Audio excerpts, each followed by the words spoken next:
sit and stare. I could be anywhere. It's got me thinking I might be brain dead. Hey everybody, can you hear me? Yeah. Yep, I can hear you. Hello? Can you hear the music? No, you probably can't hear the music. YouTube can hear the music, but you can't. Okay.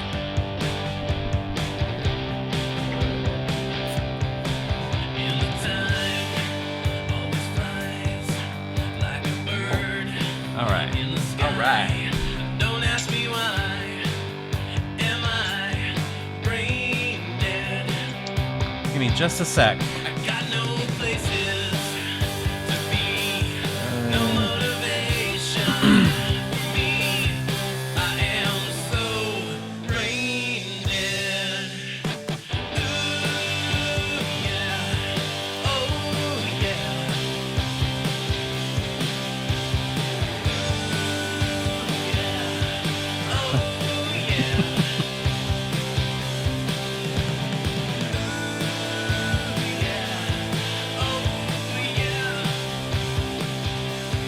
And let's just remove this. Okay. All right. Okay. Cool. All right. Did you click it? Did I click what? Sorry, I was talking to Dr. Shannon. Okay.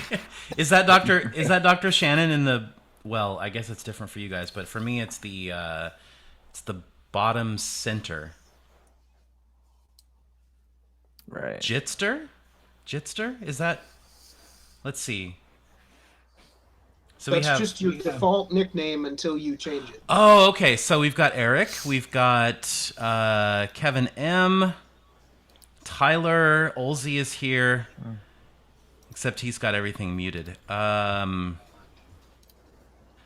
So I think if you guys want to change your name, where do you do that? This is my first time using Jitsi, so bear with me. Yeah, it's okay. No, I've walked my mom through it. She's 67, so I had to do this a little bit. Down in the corner, there's a 3-dot menu, and in there is settings, and you can change your nickname and other stuff. Okay. So you can change your nickname in the little 3-dot setting menu, and that's under settings, just the settings option. Okay. Yep. So, profile. Do you want to click the profile tab? And I'm just going to say Jason L4E. There we go. And Tyler is blurring his background like a boss. Look at that. Like a boss. So here's a funny story. So the Jitsi web app, it doesn't have an option for mirroring your webcam like OBS does. So I have this thing happening back here. It's like all 85 patrons of the show. But I had to, when I rendered it in Lightworks, I had to actually flip it and mirror it so that you guys can actually see that. Which is probably pointless because I'm just a little square on your screen now, so whatever. But on YouTube, if anybody's watching on YouTube, I've got all of your names scrolling, whether you're a super fan or just a regular patron. I've got all of your names scrolling on loop. So anyway, guys, thank you for being here. This is cool. I want to apologize for scheduling this at the exact same time as the Destination Linux live recording with their patrons. That was totally not intentional. But let me see. That blur background is actually working pretty well, Tyler. Surprisingly, I've had it not show up as well when I did past meetings with my Linux user group.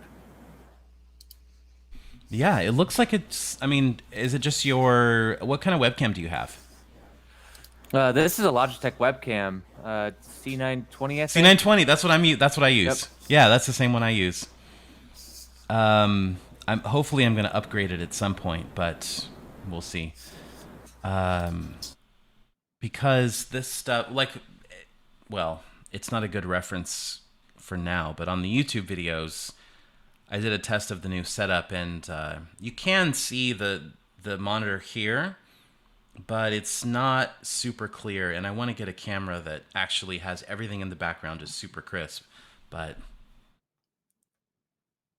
Dr. Shannon, welcome to Linux.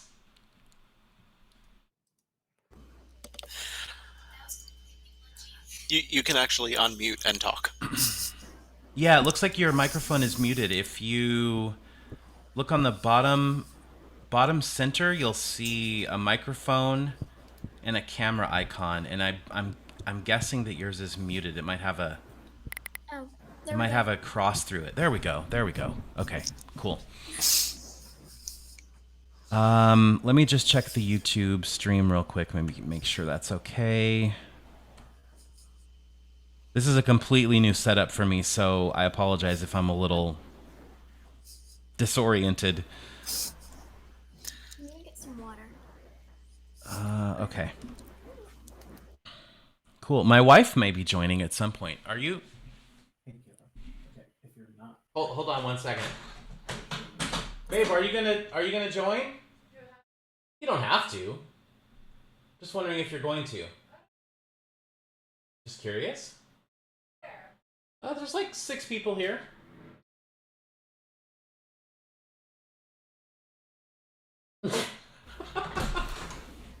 So is there a keyboard shortcut for mute and unmute? I have no idea. I don't honestly know. This is literally my first time using Jitsi, and I wanted to use it because it's open source. And with Zoom, you get 40 minutes with up to 3 participants, and this is I don't know if it shows you guys in the Jitsi title, but I've actually had this going for 3 hours. It's just been sitting here. And the reason is because I'm going to leave this URL. So the URL that you're at right now on jitsi.org, you guys can use that whenever you want. Oh, cool. Like if, it's just L4E-patron-chat. So if you guys want to organize and just hang out on Jitsi using this URL, you can totally do that. And I'm hoping... Hey, babe. Hi. That's my wife, Lana. Hi, everyone. Hello. Everybody's blurring their background, and they look so cool, but I've got all this cool tech that I want to show off, so I'm not going to do that. Mute and unmute is just M. Oh, it is? Okay. Yep. Ah, nice. I had to look that up just now. All right, And- M to mute and unmute. That's cool. And my computer is not powerful enough to blur the background like all y'all people, so it's just gonna be what it is. I guess I'm going to try it just for curiosity. Blur my background. Let's see. How's it work? This is that the Jitsi WebRTC stuff performs much better in a Chromium-based browser than it does Firefox. Yeah. Oh, wait. Okay, so if I blur my background, I turn into a slideshow. That's the downside. Maybe I should change the browser because my system is lagging. And I'm going to Dramatic say systems are Dr. quite Shannon, Eric, and... Yeah, Dr. Shannon and Eric, you guys are also slideshows.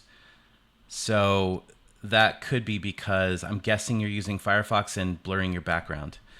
But yeah, I'm going to disable that because that's no good. That's no good. So how's everybody doing? Doing good. It's been a good weekend so far. So okay, let me see if I have this right. Joe the Sane, your daughter is Dr. Shannon, Correct. right? And you just got her into Linux. Yep, last weekend. And you got her into Linux by doing an Arch installation. Yes.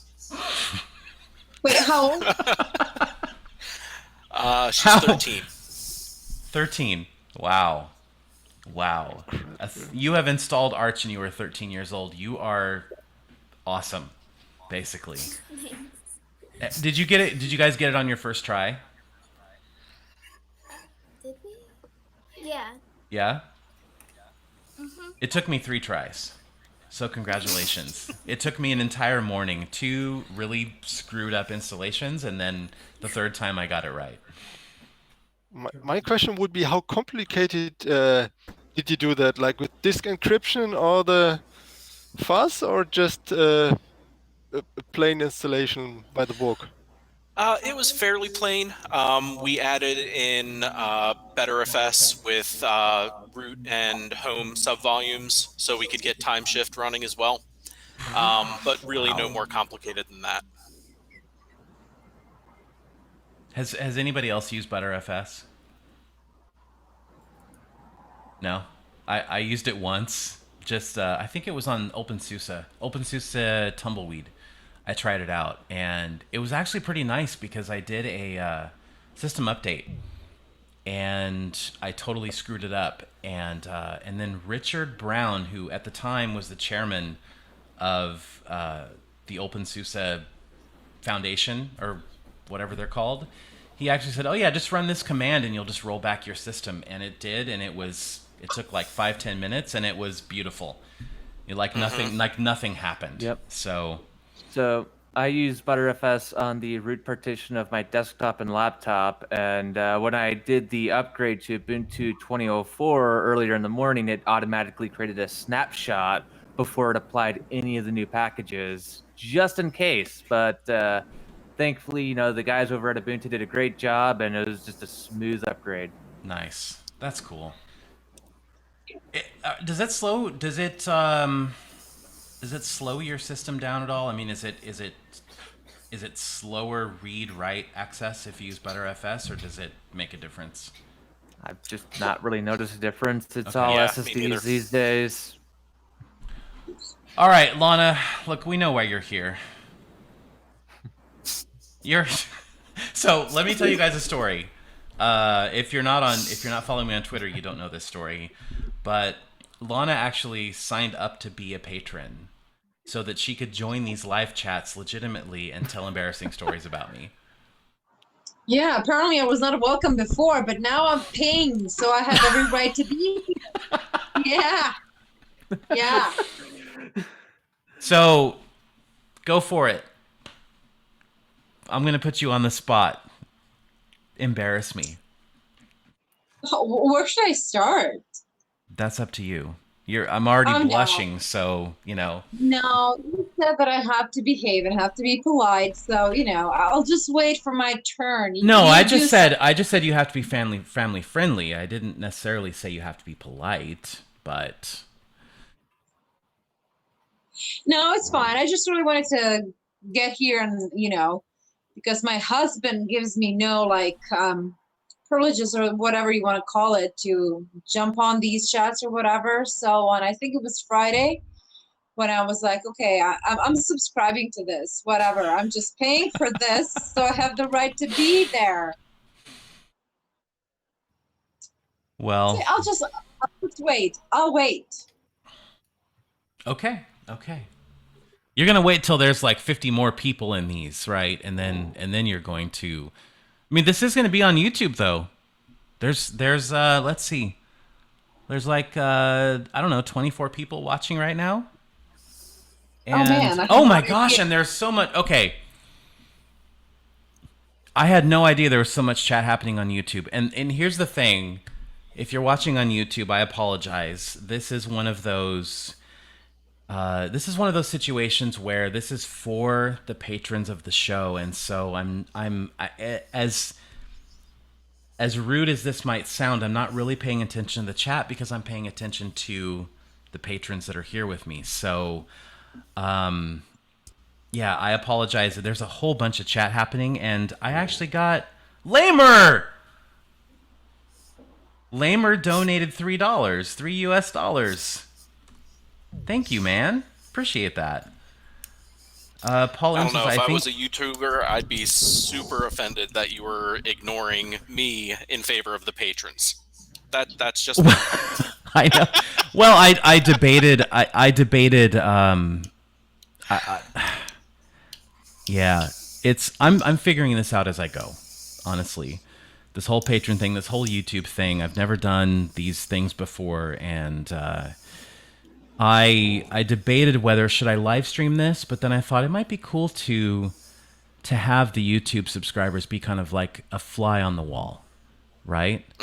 And you know, the marketing side of my brain says, well, maybe if they think that if they see this kind of conversation, they enjoy it, maybe they'll become a patron. So, you know, the marketing brain never stops. So well, they should become patrons. But Absolutely. for those of you on YouTube, I am planning a lot more live streams, and then I will definitely pay attention to your chat, and that'll be for you guys. I promise you. I have a question. So, is this the first Patreon chat since this whole lockdown quarantine type of thing started? Technically, it's the second one. We did the first one. The first one last month was sort of a joint Destination Linux Network and Linux for Everyone chat. So if you were a patron of anybody on the network, then you could just join in. So technically, this is the first just Linux for Everyone patron chat, and this will be a monthly thing just for Linux for Everyone patrons. So I might occasionally jump into the Destination Linux ones that they do, but I wanted to ensure that you guys got a chance to just talk to me if you wanted to, and you know. So yeah, Oliver, where are you? I see you're here, but you're muted. So, Is this the Oliver that kicked me out of the office? yeah.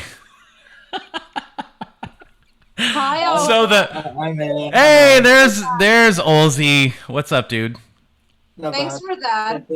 You're welcome. Yeah. So I'm sorry, Yeah. but I decided to just shift the blame to you because you had these great ideas I'm for the fine with new YouTube setup, and where I'm sitting right now used to be my wife's desk, and Yeah. So unfortunately, apparently now my desk, you know what my desk is now? So we decided our dining room, right? It has a table, so we just kind of like extended it because it has that option to extend it.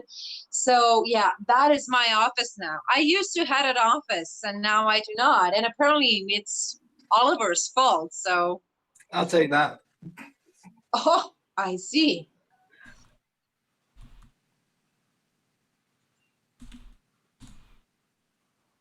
anyway, let's see. You know what I love? I'm going to do a shameless plug for the Oryx Pro right now. So I'm streaming on this, on the Oryx Pro. I am using Jitsi, and the fans aren't even on. The fans haven't even kicked on yet. I seriously love this laptop. Anyway, Oliver, and I'm not sure where he is in your screen, but Oliver Kelly is basically he has basically become the YouTube channel's associate producer. So he is helping me with all of the logistical stuff, with a lot of brainstorming. He's working with a couple people on thumbnails for future videos, and we've got a really cool video coming up on StreamPie, if you guys have heard of StreamPie. And he took the initiative. He interviewed the developer, and he got all this footage, and so he's one of the reasons that there's going to be a lot more content on YouTube very soon. So thank you. Thanks, dude. Welcome. So I'm looking forward to adding some more stuff to it. Don't know if you can still hear me. Yeah, we hear you. Yeah. Got a couple of ideas. So we've got some little bits we can add. We've got some stuff that I'll be sending over to you to edit. Who's this? Who just joined? Hey, it's PseudoWiz. Hey, what's up, PseudoWiz? Super fan. That's me. Fellow super fan. Wow, How is this it? is actually my first time in a Jitsi call. This is pretty cool. This is my first time on a Jitsi call, and it's actually it's decent. But is everyone on desktop? I'm Probably. on mobile. Oh, Oliver's on Yeah. on mobile. You can kind of tell by the way the camera looks, right? Anyone who's kind of a 19 by 10 like widescreen is probably on a desktop. I'm not too pleased with the app. Like I'm using this from my my phone, right? And the problem with the app is that it does not change out, how Zoom works, right? And it just like transfers the image to the person who is speaking. But unless I do that manually and actually click on the person who's talking, it will not do that automatically. So yeah, this is yeah. So I actually have to click. I go and I scroll through the people who's talking to click on them to see them talking because it will not do automatically. Okay, I'm trying this. I'm trying this on the desktop app three now. dots. Someone else say something. If you press the 3 dots, you Yellow. get more options. You can enter a tile view, Yep, and that'll show everyone talking. yep. It just worked on the desktop. I'm not sure about the Android app, but Yeah, it works on an Android app. okay, yeah. On the desktop version, if I switch out of grid view, it'll just show the person who's talking. Yeah, it doesn't happen to me on my app. Huh. I haven't used the app, so Yeah, I'm on the app. Like I downloaded the app for this, and like that is, I keep like scrolling and trying to figure out who's talking to click on them so I can actually see the person talking. So because it does not do it automatically on the app. right. Tyler, tell us about your cat. Tell us about your cat, Tyler. I mean, Lucy here is about 12. The cat that always ends up in the wallpapers of my screenshots. Oh, this is the famous cat. Yes. Yeah, you're okay. So I don't know if you guys, wherever Tyler is, he always shares the screenshots of his desktop, and he's got this amazing photo of his cat, and the cat is always the wallpaper. And this cat in the Telegram group is borderline famous at this point. So Yeah, if I share a screenshot without that picture, Popey gives me crap. well, I'd start to worry. Like, what happened to your cat? Now, I'm not a cat person at all, as Lana will tell you. But Oh please! Jason has 2 cats. I inherited 2 cats. They're Oh no, sorry. Greggy and Dexter, and they both adore me, and I don't know why, but I've never been a cat person. But now apparently And now I'm a you're cat just person. a cat pillow. Let me just check I was more of a on. dog person until we had our first cat, and now, shockingly, we have 18 cats. 18? You say 18? What? 18 My God. cats. Wow. And That's I a lot of guess cats. we are I'm sorry. Did you already say lost 18 cats? Yeah, indeed. 1-8? 1-8. Yeah. Wow. Wow. I like cats, but I hope you have a mansion, man, because I can't believe that your whole background is not filled with cats running around. Okay, no, Bar. I Jumping Or on they you. Yeah, all no go kidding. outside. I honestly want to understand the logistics of taking care of 18 cats. So It's how? not so problematic, but it also the neighbor has a farm, and we took over 2 pregnant cats, and boom, and unfortunately we started too late to get them all fixed, so it populated all over the place, and in 1 year we brought, I don't know how many, 12 or 15 cats to the vet to have them fixed. That was a lot of money, but now we have the population under control, so to speak. The population under control.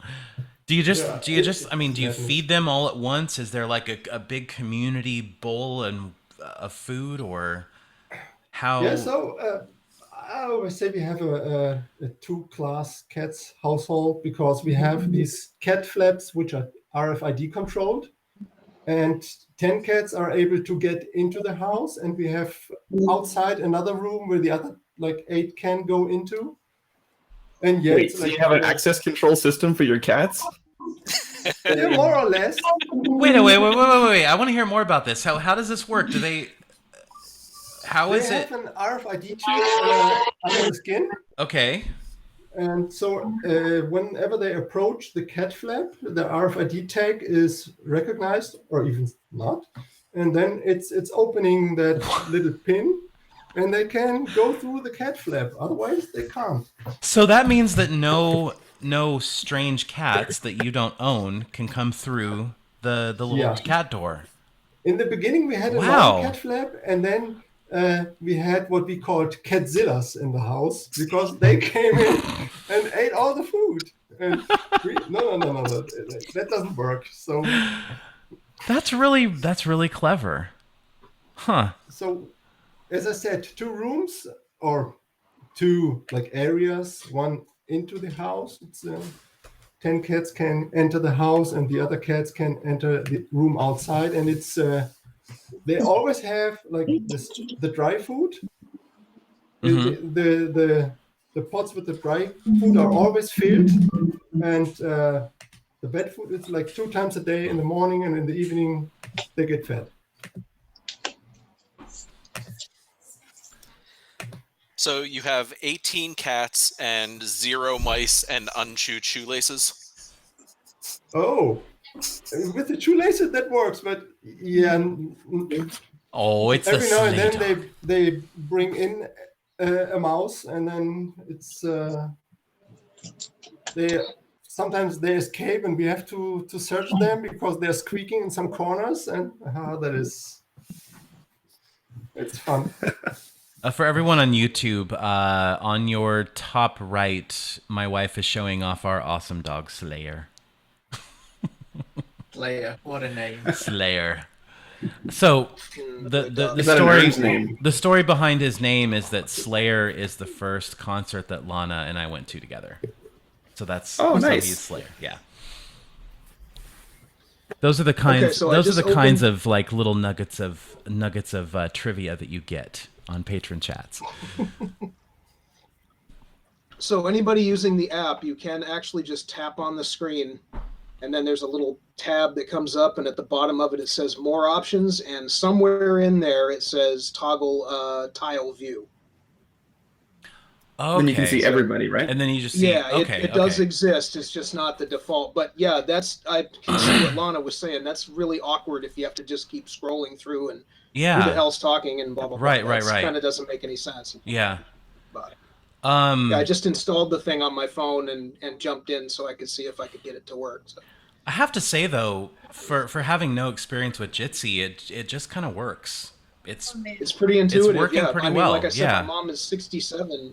My mom's 67, and I got her on it immediately. Just click a link, and it opens up, and there you go. Yeah, this has been pretty seamless so far. Yeah, and the nice thing is that the URL. We have a new face. Hold on. I don't know who you are. That might just be me twice because one of my computers has microphone access and one of them has camera access. So. Okay. If you want to, you'll see me talking visually, and then there's my audio feed right there next to me. If you want to, you can actually add your name in the menu under settings, but that's totally optional. Oh yeah, but, okay. Yeah, whatever you want to do. Oh, there we go. Okay.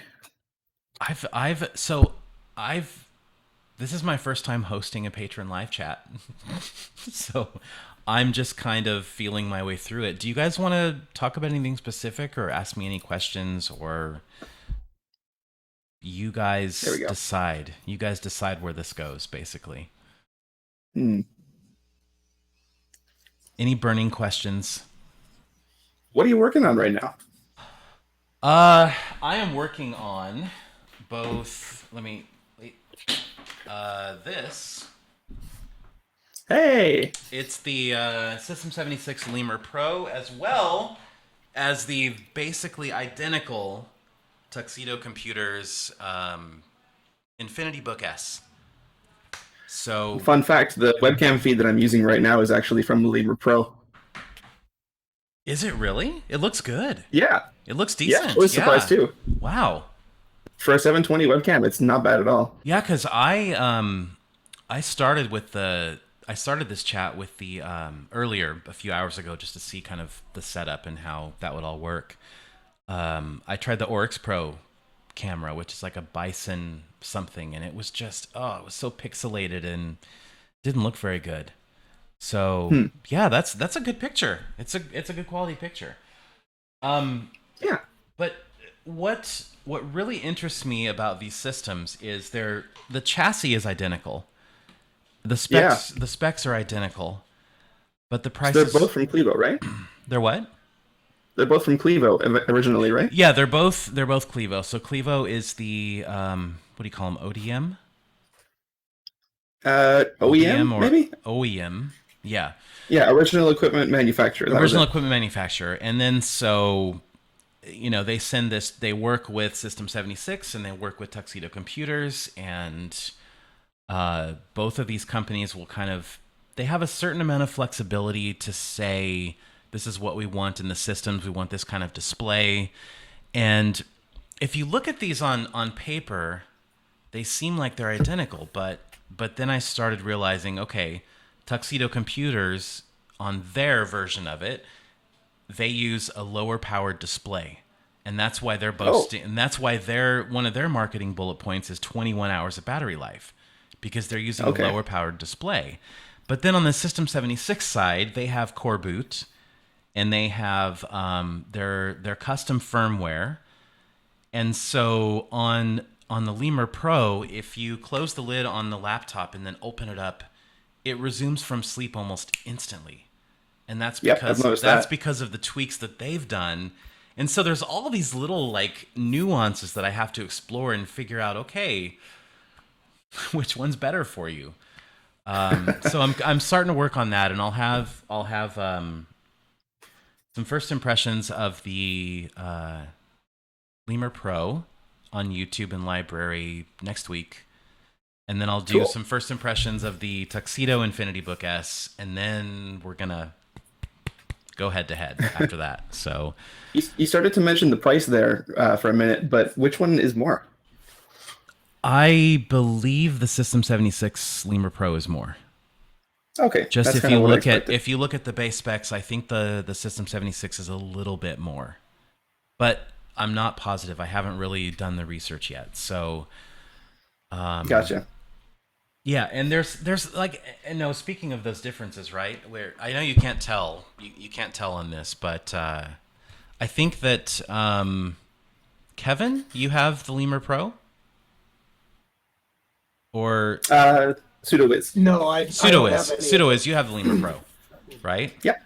So if you noticed the System 76 logo, right? It's basically a very high quality sticker. That was the one gripe that I have about the build quality. And on the Tuxedo Infinity Book, that is laser etched into the lid. Yeah, they were boasting about that on Twitter a bit. They had the whole video showing the logos getting blasted on there. It was and so it's those it's crazy that you can have this chassis that is identical, but you have all of these nuances. That's why I always get a little upset when all these people go, oh, so these companies are just taking a Clevo and putting their logo on it. No, they're doing a lot more than that. System 76 is writing their own firmware, and they're going to have different thermal profiles and fan curves and so many things, and that's what makes it really fascinating to have both of these at the same time. So I've never had an opportunity like this to have basically the same two chassis from different companies and explore what they're doing differently. So it's going to be a lot of fun, I think. Look at that! He's approaching peak sticker, I think. Is this a Galago Pro? Galago Pro? Is the Galago Pro Galp 2. So. Nice. Very nice. Nice.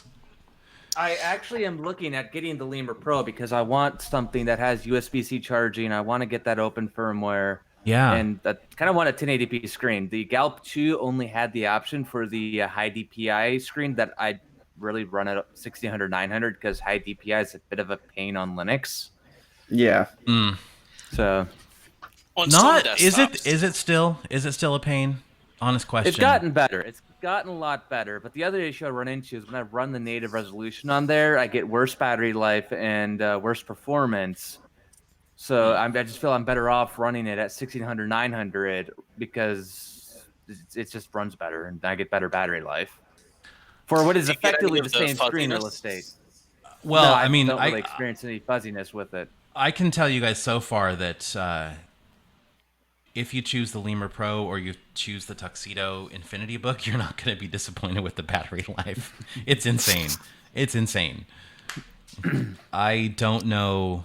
I don't know how they pulled this off, but this is the first laptop that I've started reviewing that has 10 plus hours of battery life realistically, not okay with the brightness all the way down and Bluetooth off and Wi-Fi off.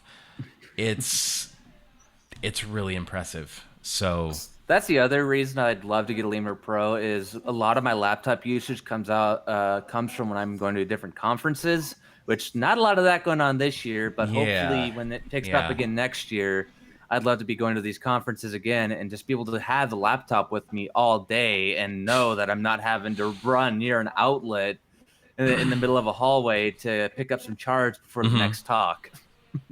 No, it's my situation is a little less, I guess, professional, but I go out on my balcony during the day to work.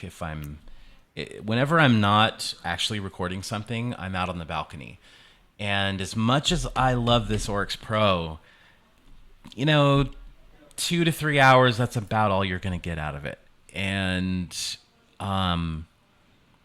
this Lemur Pro and I would assume I didn't do this on the Infinity Book S, but I was out there for, I don't know, probably 5 hours, and I had this external USB-C monitor plugged into it for the entire 4 or 5 hours, and then later that night I watched like 4 or 5 episodes of Better Call Saul on Netflix, and the next morning the battery was still at 50%.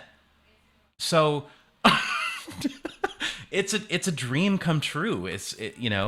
For people who just want and it's, well, not that this, I was going to show you, see how light it is? You can't tell. But was that monitor actually being powered by the computer, or is it plugged in externally? No, it's actually USB-C powered.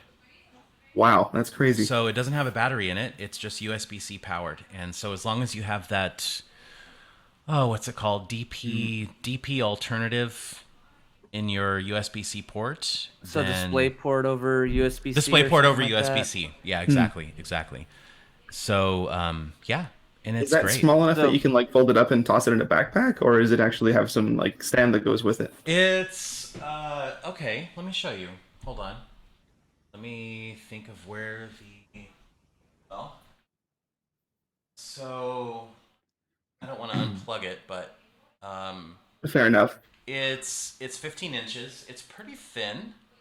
Wow, it's really thin. It's pretty thin, and it doesn't come with a stand, but it comes with a oh man, where is it?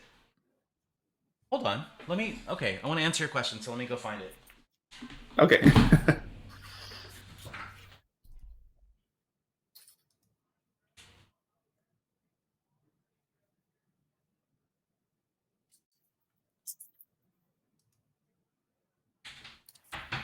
Let me ask meanwhile, because there are other System 76 laptop owners, how noisy or loud do these things get? How loud? Yeah. The speakers are okay. It's loud enough that I can hear a vocal track in a podcast or watch a YouTube video pretty comfortably if it's mostly spoken word. But as soon as it introduces some, if I'm trying to listen to music, it falls apart pretty fast. Oh, okay. And the fans in there when they turn up? Oh, that's an interesting point, actually. The fans have actually recently gotten an update. They released a firmware update that adjusted the fan curve of the Lemur Pro. Before the update, it actually used to spin up, I wouldn't say frequently, but more often than I would like. And since the update, it's gotten so much quieter. They barely ever spin up anymore. And even if they do, I don't even notice it until a few minutes after they've started running. Nice. Yeah, I can kind of confirm that. I haven't done any really hardcore CPU intensive benchmarking on it, but just every day, you know, whether it's watching Netflix or having a bunch of tabs open in Firefox and having, you know, Telegram and Discord and other things open, I've never heard the fan spin up. Not once. So it's yeah, it's a nice design. It's a really nice design. So, kind of back on the monitor discussion, the other thing I'd love to get a newer System 76 laptop for is my Dell monitor has I can push to the display through USB-C, but the USB-C also does power delivery to the laptop if the laptop supports charging through USB-C. Which the Lemur Pro does. Yes. Yeah, And yeah. it passes through the USB hub on my monitor to that USB-C port on the laptop. So it's basically like I'm docking it to that monitor. So I've got a DisplayPort icon on one of my monitors, and I never quite knew what it was for, but I guess, or sorry, not DisplayPort, power delivery. I guess that's what that's for. If it's through USB-C, then I think so. Yeah, I think so. Because there's USB-A ports on the back of the monitor. Could I plug one of those into the USB-C port on my laptop and then drive it that way? Yes. Wow. I'm mostly confident That'd be that you fun to can. try. Yeah. So, well, you can actually I'm basically thinking trickle charge your laptop while it's plugged in. Yeah. Yeah. Now, you wouldn't be able to drive the display that way, but you'd be able to charge the laptop that way. Yeah. Hey guys, Okay. I'm just gonna jump off. I've got to get the kids down for bed. So All right, man. I'll if it's still going when they're sorted, I'll pop back in. Okay. Thanks, Take care, dude. guys. I'll talk to you Have a later. good one. Bye. Ciao. Have a good night. I still So feel you guilty. think the battery? Do you think the battery life extension on these computers, both from Tuxedo and from System 76, is this down to specific OS tweaks that they're doing, or is it because of the core boot firmware, or what do you think? It's all of that. I really think it's all of that. I think that I haven't tested, like, for example, I haven't tested Pop! OS on enough machines to know for certain if this is true. But I feel like Pop! OS just runs smoother on native System 76 machines. And I don't know if there is some kind of firmware secret sauce happening where animations are smoother or, you know, resume from sleep is faster. But I know that there's got to be some level of OS tweaks happening on the System 76 side. And then on the Tuxedo side, you know, it's all down to what are they doing with their thermal profiles? What does their fan curve look like? You know, when does the fan kick on? And there's so many. It's crazy how many subtleties there are for what amounts to the same hardware. They're doing something in the OS, I'm sure of it, because yesterday I did an experiment and installed Manjaro onto my Lemur Pro, and everything seemed to go okay. And then when I was finished work, I closed the lid and tossed it in my backpack. But when I got back an hour later and pulled it out of my bag, the laptop was hot, like it had been running inside the bag.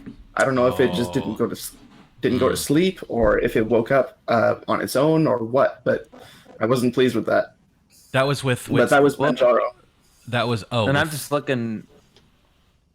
Go ahead. I'm sorry. No, go ahead, Tyler. Yeah, I'm just looking at the specs, like comparing my Galp 2 to the new Lemur Pro. The Lemur Pro looks like it has a bigger battery physically as well. 70. And I think one of the big 73 kilowatt hour. Yeah. Versus 35 in my Galago Pro, and I think a lot of that comes down to my Galago Pro still has a 2.5-inch drive slot.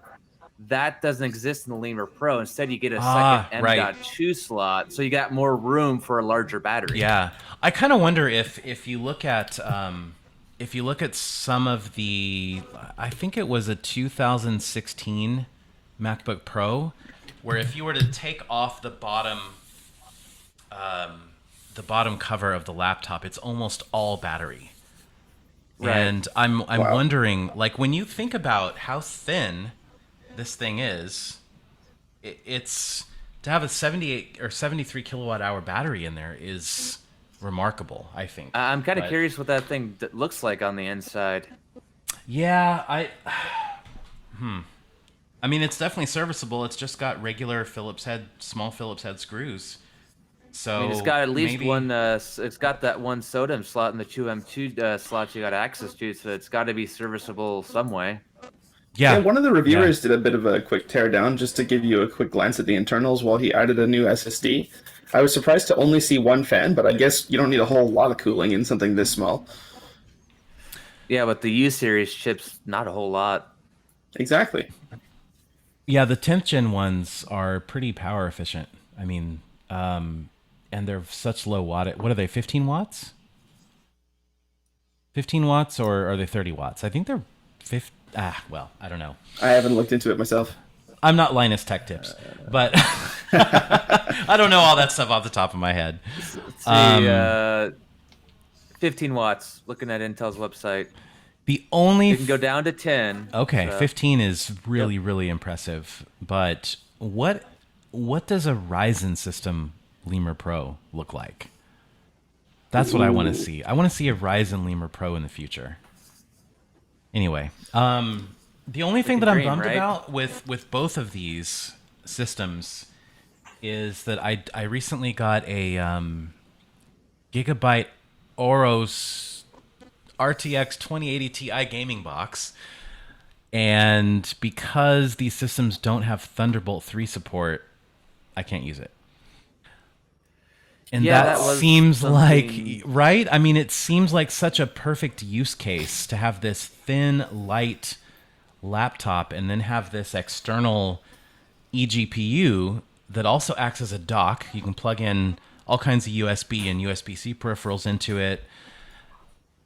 It's frustrating, especially at the price point, because I can do that with an XPS 13, and I can't do that Could with that this. possibly be due to the U series processor? I don't know if there's a No, limit to what it's- kind of chips can. No. It's not a U-series limitation. I don't know what the limitation is. It's just that System 76 said we're going to embrace USB-C but not Thunderbolt, and so Yeah, that was. Is it the same with the Tuxedo? I think it has to be, because it's the same, all the same Well, hardware. So Yeah, I was wondering Well, if it was an good upstream question, thing, though. or if It's a good the question. I should- firmware that if it was a limitation with the open firmware that. ooh, Thunderbolt. Yeah, I'd isn't be interested to know proprietary. if it's a. huh. It might be. I'm gonna look into that. Because if it's a Clevo issue, not a System 76 issue, then I don't feel so bad about it. Right. Yeah, I mean, if I can plug in my eGPU into the Tuxedo laptop, that's one of those big pluses. I mean, I don't know how many people use eGPUs, but I've been kind of impressed with this thing. Really, it's expensive, but Yeah. but the fact that it kind of doubles as a dock is so useful. So, You know what, So though? Tuxedo is the one that they make the Kubuntu Focus too, don't they? Yes, they manufacture the Kubuntu Focus. I have thoughts on that system, but Oh, yeah, Do share. I'll tell you what. Give me. I'll be back in like 30 seconds. I had an insane amount of coffee and I have to use the bathroom, so I'll be right Fair back. You enough. guys talk amongst yourselves. I'll be right back. all right. I'm gonna do the same. Be right back.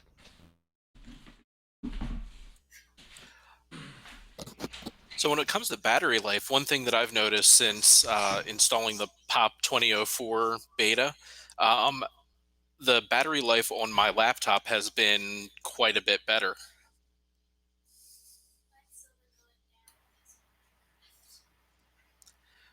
Dr. Shannon says hers has been going down when she plays Minecraft, which makes sense. Both are System 76 systems or other laptops? I'm using an Inspiron 7573, one of the 2-in-1 laptops. Dr. Shannon is on a ThinkPad E570. Okay. So there has been a difference in battery life between, say, Manjaro and Pop! OS on the same machine for me.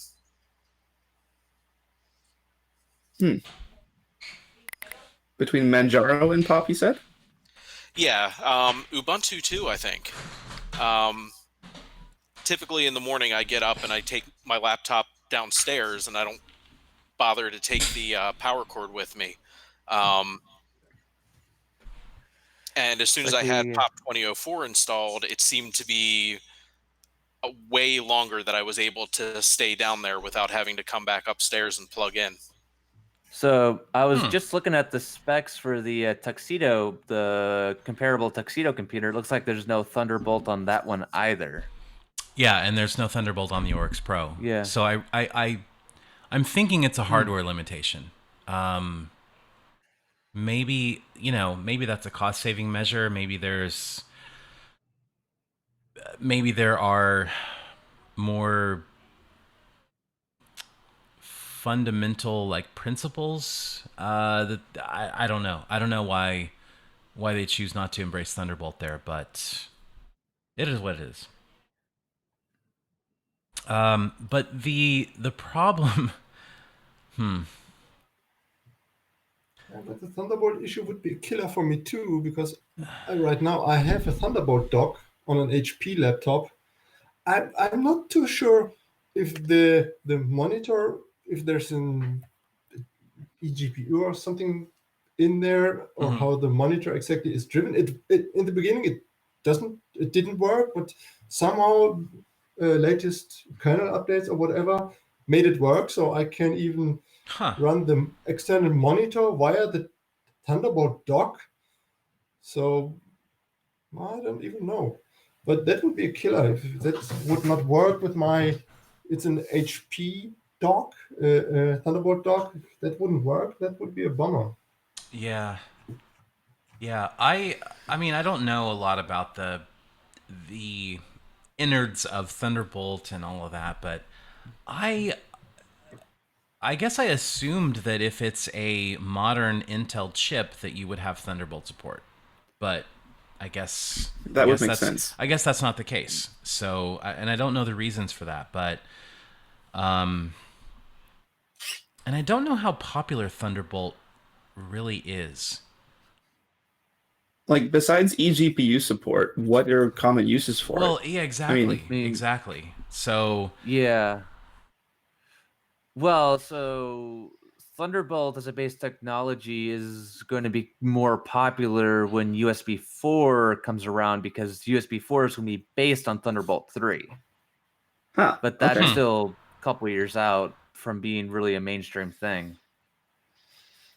But what's weird is I'm looking at the Galago Pro, which is their other 14-inch laptop, and that still has Thunderbolt. Yeah, it's weird. Just give me everything. Right? Just the only thing that makes sense to me is that it wasn't their choice. Give me all of the standards. I want everything. Just wait until their in-house laptop comes out. I'm sure it's going to have that.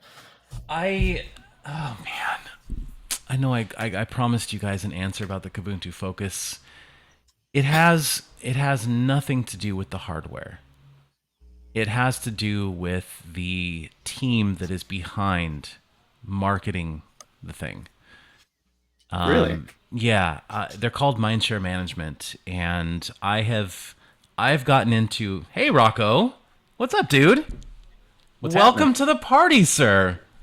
Sorry, I didn't mean to interrupt. No. Well, you didn't interrupt. Actually, I interrupted myself and said hello. So I got some goodies in the mail over the last week. Oh, nice. There you go. I am working on. Well, DLN is working on stickers. We're trying to figure out how to get stickers in an affordable way. So stay tuned. They're not quite affordable. They're not really. They're not they're cheap. really not. They're just not. Yeah. I mean, there's no affordable way to go. You know, okay, we're gonna send you if you want to order like 2 stickers. It's just not economically. You know, that's the other reason I'm looking at a new laptop is I don't like overlapping stickers, and I'm almost out of room here. But I think Oh the new man, stickers are small enough for you to put on there, Tyler. We'll see You gonna mount about that one on the wall once you get a new system? that's a neat idea, actually. Mount it I've on the always kind wall. of liked the idea of take like, the lid as you off evolve and through different hardware, you mount it somewhere so you can kind of see where you've come from. Yeah, but I still want to have that one become a distro test machine if I do get a new Lemur Pro. Okay, yeah. I mean, if you're still using it, by all means. But maybe the ThinkPad will screen. I can't match that, but I can. This is very old, from circa 2011. It's an Aspire 1, a little C60. Look at you guys, Jupiter Broadcasting, Mozilla, System 76, the Pop OS. I can't quite make out some of the others. I think the only recent one is Tor, actually. That's one of the more recent ones. I have such a problem putting stickers on my laptops, and I have so many. Like I've got these amazing System 76 ones and Fedora ones and Elementary ones, and I'm so...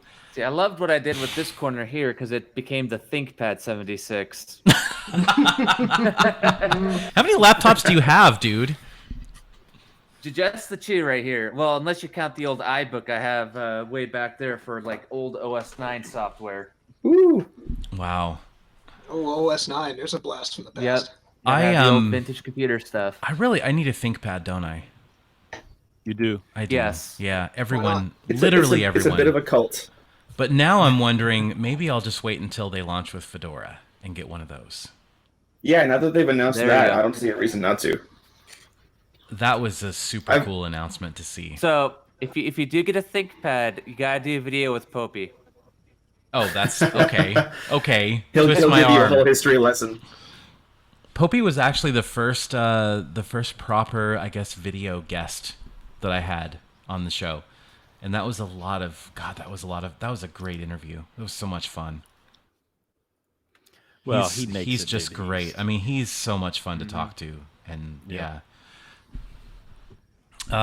It's nice to hear from somebody who does this kind of thing that has an opinion, strong opinions about things, and I don't mind that, whether I agree with it or not. I like to hear that. I like to hear. I mean, he sold me on snaps. I didn't have snaps on my machine because I run Neon on both of my machines, and I didn't have snaps installed. And I'm literally watching the video of interview with the two of you, and I'm actually in the terminal installing Snapd and just going to town on it while I'm listening to him. I'm like, all right, I get it. I understand. Alan's actually in the YouTube chat, and and he said yes, he needs a ThinkPad. So yeah, I'll get one eventually. Actually, I don't know if you guys know Dark One LTG. I know a few of you do. Of course. Dark One Linux Tech and Gaming. He offered to send me, I think it was I forget the model number, it was a 200 series S something. He offered to send it to me.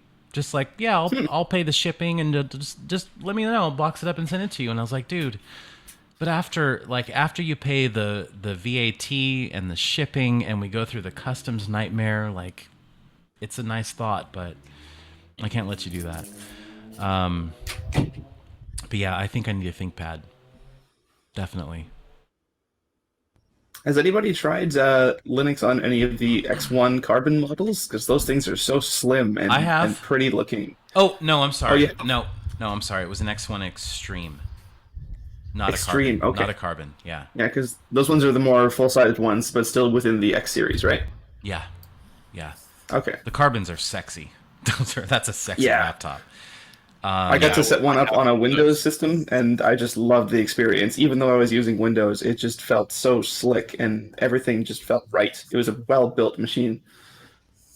Yeah, they really are. And honestly, if you would give me something like the System 76 Lemur Pro or an XPS 13, but with the ThinkPad keyboard.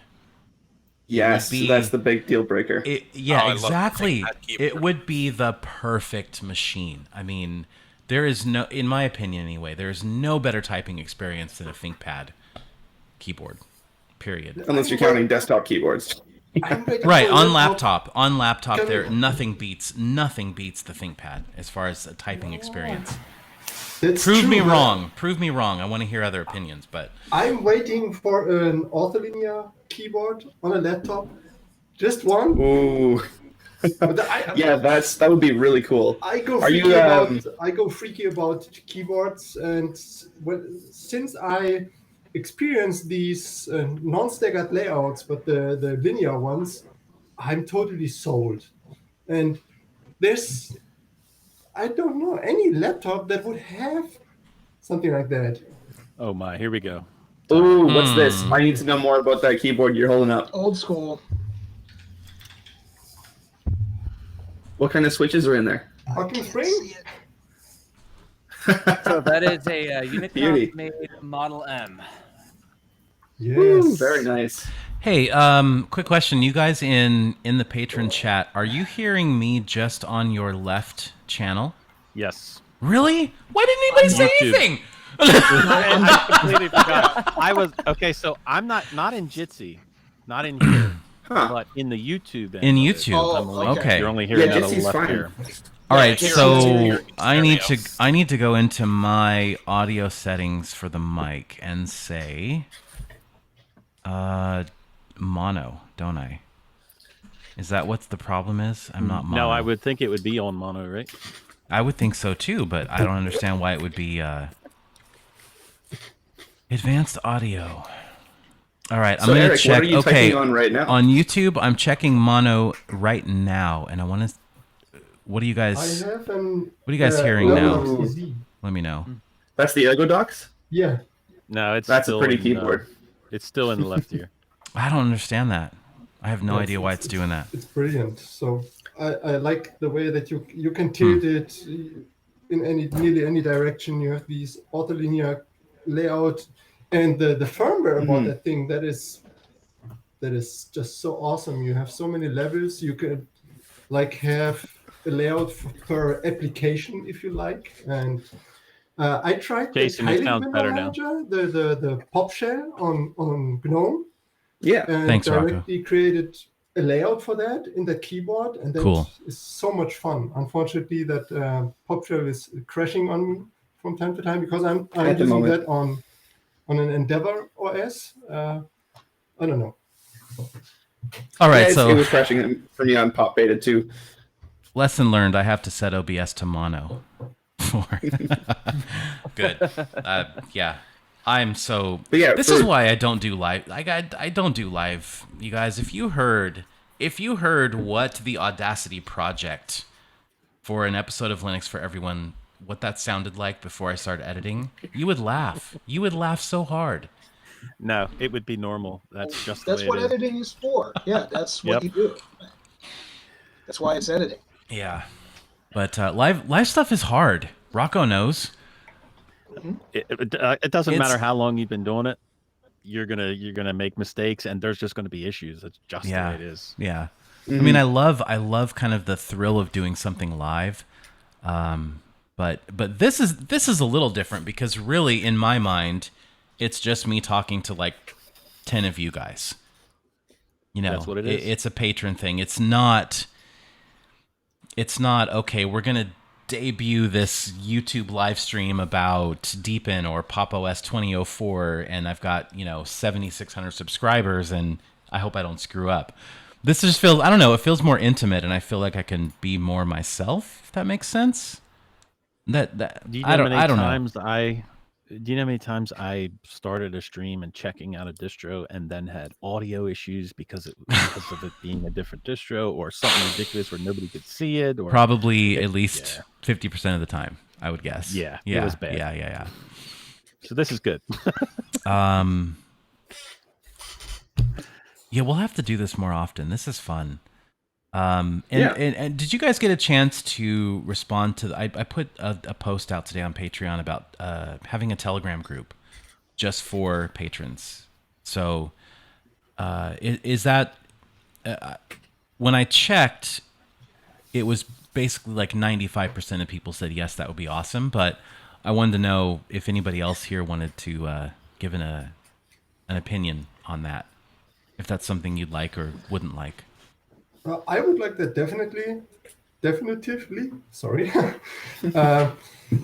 Yeah, I just hope it's not growing too big. So I was in that what was it? The Pine 64 group. Yeah. And like with 900 people, I don't know how many were like active in there, but every time you approach your mobile, it's that oh my god, I missed 500 messages. How I'm going to catch up with that? So the Linux for Everyone Telegram group is 950 people right now. It's just so busy, and it's very. You can never stay on top of it. You can't, and I don't even try to anymore. But see, that's great because it's growing. It's growing. The Telegram for Go ahead. patrons would be awesome because it would allow the patrons to actually just have conversations with you. Yeah. Rather than this big group where they might ask you a question. Now, I don't know how many times I have went through the Biddle Telegram group and somebody has at me and I go and Telegram decides to goof up now.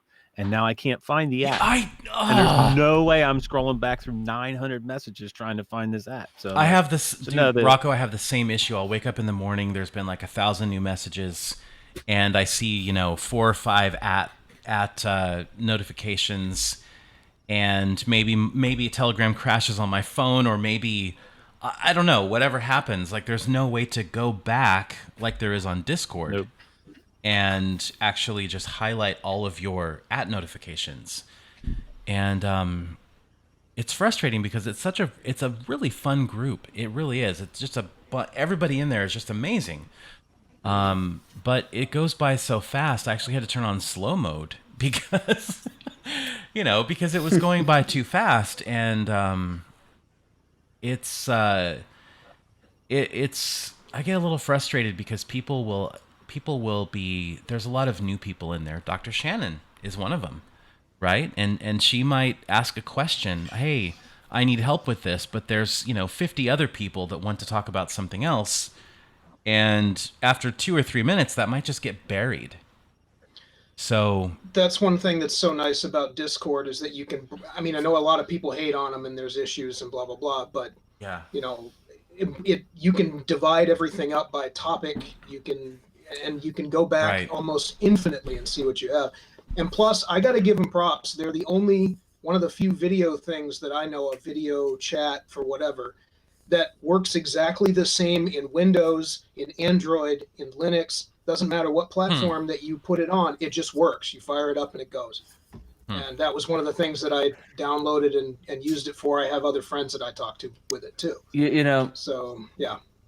On the topic of Discord servers having different rooms, a coffee room would be fantastic. A coffee room. I agree. I am more than happy to do a coffee room. Coffee for everyone. Coffee for everyone. Coffee for everyone. All right. Maybe we need to just start a generic coffee Telegram group. Ooh. There you go. Can I call it Coffee for Everyone, or can I call it? That sounds pretty good. Big Absolutely. Coffee for everyone. Big coffee Linux for every. I don't know. I don't know what to call it. Yeah. That coffee for everyone's great. You're so right, though. There are on Telegram. There's this guy, and he's a patron. I think he was here earlier for a few minutes. Paul Muldoon, Paul M, and he always. Yeah, that's me. Well, you're here. Yeah. You're here. Wait, I'm sorry. You're here. Wait. Yeah, that's me. Why don't I see you? Oh, I'm He's the L. Oh. Okay. Oh, Okay. Yes. There he is. All right, Paul. Paul, so I was right. You are here. I didn't associate your face because it's just an L. But he's always sharing these amazing tracks, just amazing music. And I told him, like, dude, you need to have a blog where you just share this stuff. And but that's the thing. Like, that'll get buried in Telegram after 5 minutes, and it's so frustrating because there's so much great recommendations and great conversations happening there that are just buried the larger your group gets. And it doesn't I don't scale know. well. Exactly. Yeah, it doesn't scale well. And so that was the reason I wanted to start a patron only group, because, you know, you guys especially now when my Forbes income has been decimated, basically, you guys are more important than ever. So I want to make it worth your while. Oh, you do? That's why we're No, I here. have to say, with Telegram finally introducing folders, it does make sorting different groups a lot easier, especially like non-Linux related groups separate from non-Linux related groups. Yeah. So I'm not in any non-Linux related group, but Yeah, me it's like we got like a food geekery channel and that Yeah, kind the of food stuff. geekery channel. I should actually GIFs, pull up. you would Let's like that, see. Jason. Let's see what. Let's see. Okay, Linux for everyone. Destination Linux, DLN creators. So that's just the Telegram for, like, you know, me, Noah, Ryan, Eric, all those guys. Fedora Linux, Ubuntu DDE, Big Daddy Linux, Linux for Everyone Media Group, which I'll be talking about soon. Linux Lads, Dark One LTG. Yeah, it just, there's so many, and they're all Linux. They're basically all Linux. So that's all I do on Telegram. But It's like I got for some of the non-Linux group stuff, I got like the food geekery, the Schmitz show stuff, nothing but the GIFs, cooking of Ubuntu, cats of Ubuntu, Cats D&D of group that I'm Ubuntu. in. Can you share that? Yeah, there is a Cats of Ubuntu. Yes. What? Jason, you would really like the nothing but GIFs. Of course there is. Because that Wait. there's I'm sorry. no typing. Are we talking about GIFs? Yes, those. GIFs. Graphics We're talking about, interchange format. So GIF. Choosy Hard developer. I'm with Jason on Yeah, that. come on. Yep. Anyway, there's no typing in this group. You cannot type. You have to communicate through a GIF. Oh, It's really? fun. I love it. That's awesome. Someone send me an invite to that. Okay. I'd love to be in that. Oh, man. Do you guys have any questions or burning curiosities or anything like that? I don't know. Can Maybe you can help me out. I've been trying to get this guy Jason Evangelo on the Linux Spotlight for I don't know. I think since like Rocco has been the trying to. All right, the Rocco's been beginning. trying to get me. Yeah, since the beginning, basically, since like a month after just I wondering switched if to there's Linux. I'm All just right, wondering if Rocco. there's a certain channel I should communicate with because like. No, hard, dude. it's man, I feel like crap now. Sorry, I didn't just mean to. it's yeah. I need a producer I can talk to or something to schedule. Oh, you want to? I'll send you my wife's email.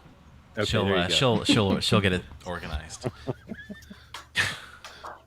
Rocco, So did I I miss- have no excuse, man. I have no excuse. I mean, That's all it's good. just always like every week on Saturday and Sunday, I kind of put together in my head, or I have a little notebook of ideas, and I write down all these ideas. This is what I'm going to accomplish this week. I'm going to review this. I'm going to check out this distro. I'm going to produce this content, whatever it is. And it seems like by Tuesday, all of my plans have just been shattered because life happens, or some big, news item happens, and I spend half my day covering that, or it's like that every week, and I really have no good excuse, Rocco. I just It's all good. yeah. We gotta just do it. I gotta just set a date and do it, really. But then I gotta get you on my show. But then that's what we should do. We should do a crossover event. That's what we should do. Let's do a crossover. Let's do it. Let's do it. Let's do a crossover. So on Wednesday, you get Linux Spotlight with Jason, and you get Linux for Everyone with Rocco. There That's you what go. we need to I do. love it. Okay. That'll be awesome. It'll be like the big TV crossover episodes. Yeah. It'll be an event. Only unlike the TV crossovers, Any this more- one will actually be good. Any more difficult questions? Yeah. Hey, what was what was your spicy opinion about the Focus that you hinted? Oh man, I was hoping you wouldn't come back to that. Yeah. You can't just dangle that in front of us. I kind of wish that Michael Tennell was on here right now, because he would. I guarantee you, he would back me up with everything I say. I can back you up with it. You can? Okay. The company that is managing the marketing and the customer support and everything Kubuntu focused, that's not Tuxedo manufacturing and shipping the laptop, right? It's whether This it's is a multi-part project here, is what you're saying. yeah, it's the website, it's the marketing, it's the customer support. This is a company called Mindshare Management. And I have had more than a few tense Twitter encounters with that company. And every time that happens, they seem really toxic to me. And that's something that I hate. I hate toxicity. And I'm trying to think of one example. Okay, one example is when they said that they had a comparison chart on their website, and it was like the Kubuntu Focus versus the Oryx Pro versus the MacBook Pro, right, Rocco?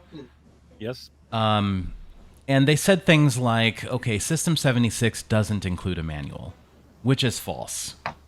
System 76 has an entire web page for every single product that they have, how to service it, how to use it, all the keyboard shortcuts. Like it's super in-depth, the manual that they have. And they said that the Kubuntu Focus ships with Ubuntu, and they put a canonical logo on the website.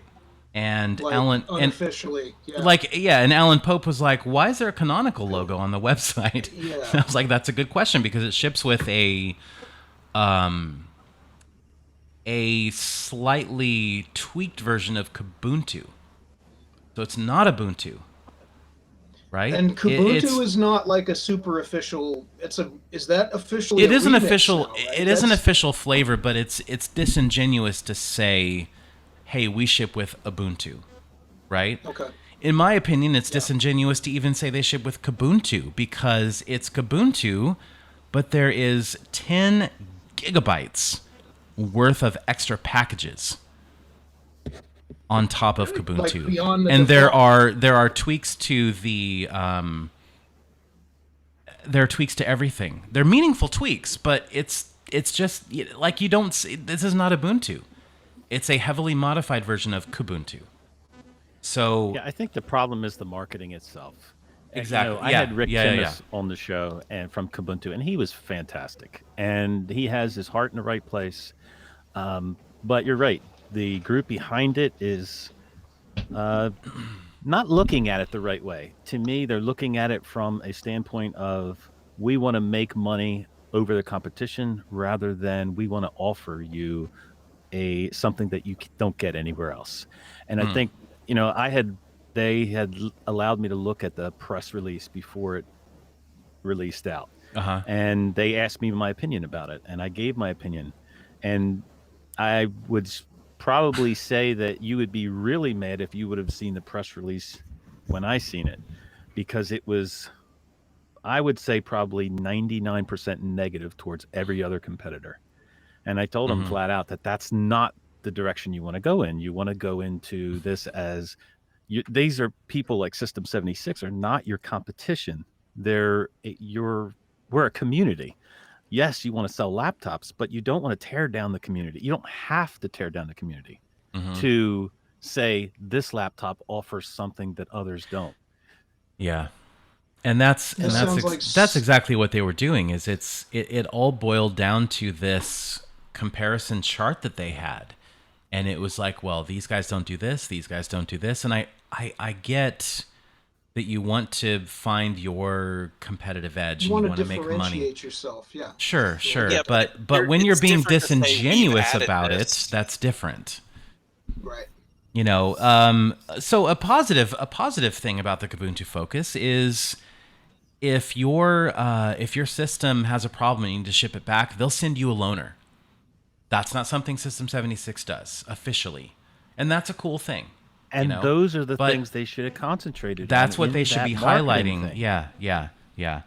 And I had some. I'm just gonna share it. I don't care. I'm gonna share it because I'm at the point where I'm probably just gonna send the system back to them and say like, good luck, wish you the best, but I'm not gonna finish this review. So I did a first look at the Kubuntu Focus a few months ago, and the Mindshare Management Company emailed me and said, hey, we'd like to use this video as our advertisement. And I said, well, no, because that makes it look like I'm biased. An endorsement. And it makes it look like an endorsement when it's really just, here's a first look at it, here's some visuals of it, here's what it ships with, and here's some specs. And I told them, no, I'd rather you not do that. And they said, okay.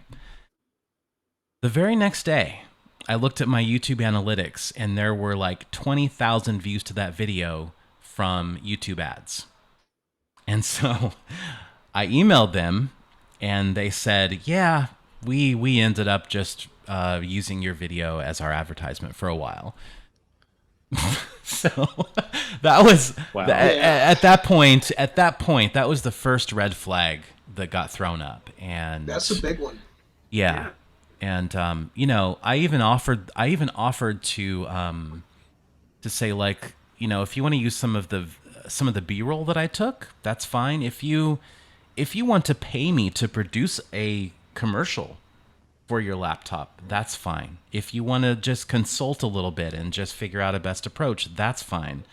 But taking the entirety of this video and using it as your ad is not the way this works, guys. It sounds like six guys with a bunch of money looking for something that's trendy, and here, let's grab this and, you know, promote the hell out of it. And, you know, it doesn't fit. It doesn't fit with what everything that, you know, Linux, and to me, at least anyway, is about. That's that press release. Alien. I'm sorry. I didn't mean to interrupt you. No, go ahead. That press release was very rough to begin with. And to their credit, they did change a lot of that press release before they released it and toned down everything because it was pretty harsh. But they didn't go far enough, in my opinion. It should have been a generic press release as far as, here's what System 76 offers, and without the negativity, here's what this company offers, and look, here's what we're offering.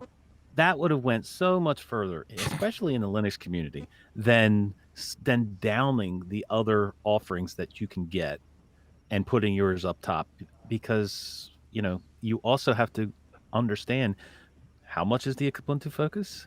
That's an expensive machine. So, you know, you're already working uphill by that aspect of it. So yeah, I mean, it was pretty rough before they started, but to their credit, they did tone it down a little bit.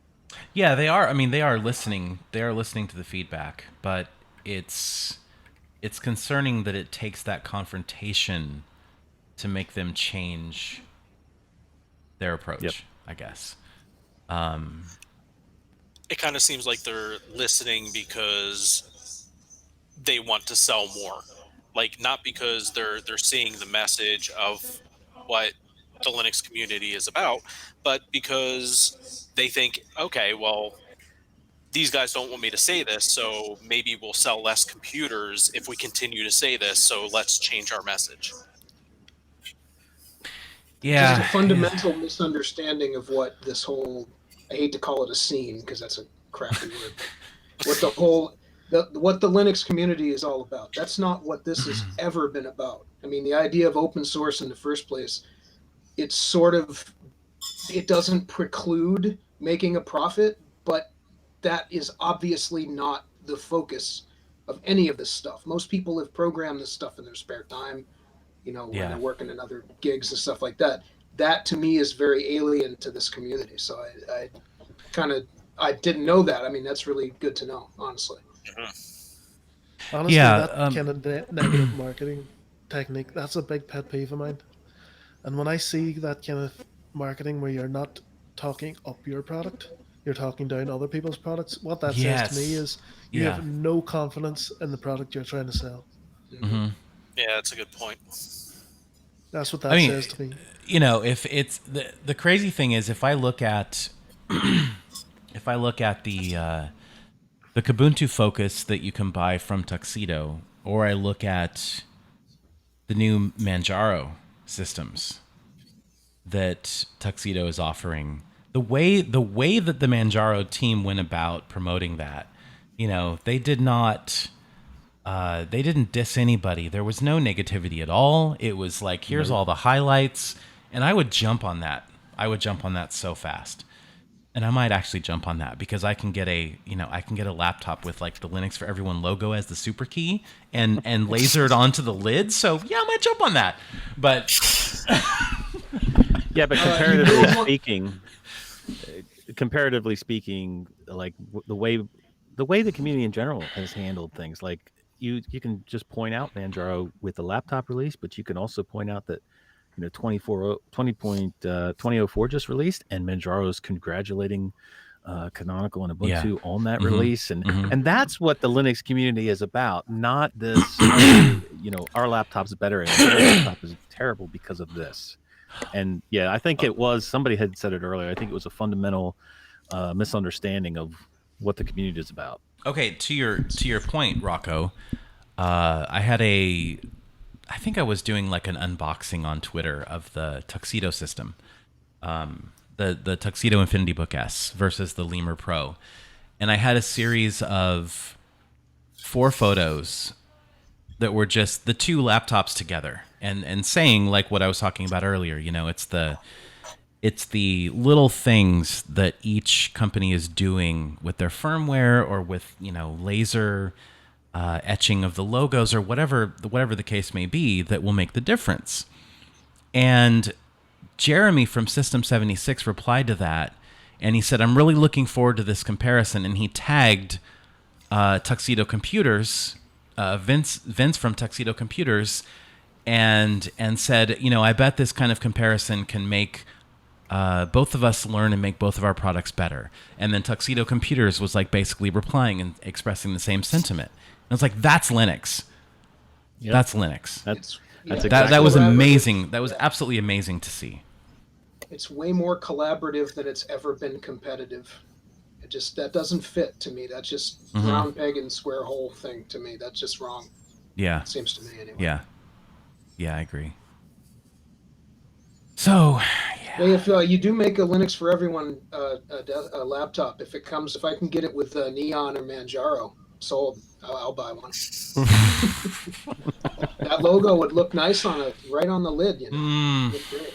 Yeah, I mean, you could get that with a Klingon keyboard if you wanted to. Yeah, I don't speak Klingon, so it's a it's wild what they're doing, and it doesn't even cost that much extra. It's like 70 euros or 75 euros to get those extra branding options, and that's not bad at all. Super flexible manufacturing. That's where everything's going. Yeah. Do you think 76 will offer that sort of thing when they're doing their own custom builds? I'm surprised they don't already. I'm sorry I keep fooling with my lighting. I'm not happy with the lighting on my YouTube set yet, but I actually have a recent experience regarding System 76 on their branding. My buddy just ordered a new Thelio, and he wanted to get a custom logo engraved on the side. And they said that with their current setup, their laser engraver takes quite a bit of time to switch. It wasn't a frame. What did they call it? Like the vector image that they use in order to program the laser engraver. To put a custom image on there or to switch it in any way, it takes quite a bit of time and quite a bit of work to get it working right and looking good. So it's not something that they can just customize for every order yet. That's coming. I've seen that machine in person, and the potential is there. The potential is definitely there for them to do insane amounts of customization. I'm actually surprised that they're not yet. So I think it's just a matter of time, really. I mean, there's software tools that allow you to take a vector image and turn it into, like, I can take it and put it on my CNC machine, and I can take a Linux for Everyone logo, and I can machine it into a piece of aluminum within like 20 minutes. Yeah. Wow. You know, not counting setting the machine up, et cetera, et cetera. Right, But right. As far as programming goes, easy. Yeah, I think that their next generation of every system, they will have that customization available. Just very exciting. Just based on what I've seen and what I've heard. So, yeah. I can't wait for their laptops, though. I just can't wait to see what they're doing with their own laptops. That's so exciting. I mean, and don't be fooled. Like, they're going to be ridiculously expensive, but yep, you know, I just wish System 76 had a UK distribution point. Yeah, I do too. I do too. Because that shipping is just a bit much. They've sent me 2 systems for review now, and I got to tell you, it is a nightmare. It is a nightmare going through the whole customs process, because Croatia does not. Croatian customs does not allow for an individual to receive a review sample. So, you know, so does that make sense? Like, I would have to be a company. Yep. An established company to be able to receive a review sample, but individuals cannot receive a review sample. So when System 76 sends me a review unit, they attach a value to it and they say it's a review sample, right? Because they're going to get it back. But when it comes time for me to start talking to Croatian customs, they don't understand the concept of review sample. They say, well, how much is this worth? And let us know how much it's worth so that you can pay 25% VAT, right? Even if you're going to send it back. So it's this whole dance of, you know, you have to sign, you have to fill out a form and sign it and say that it is a evaluation hardware or something, and then System 76 has to back that up, and then they have to pay for everything, and you have to have all this. It's insane. It's insane. What would it take for you to incorporate, Jason? In Croatia, a lot of paperwork. But that's probably something that's going to happen, because yeah, it'll happen. I have to look into how to do it. Especially now with Forbes kind of taking a back seat, and you know, there's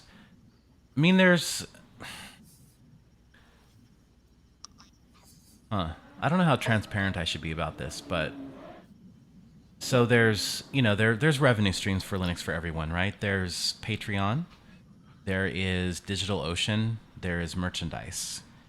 And if I were to get to a point where each of those aspects, each of those revenue streams grew out a little bit, that could definitely be a full-time job.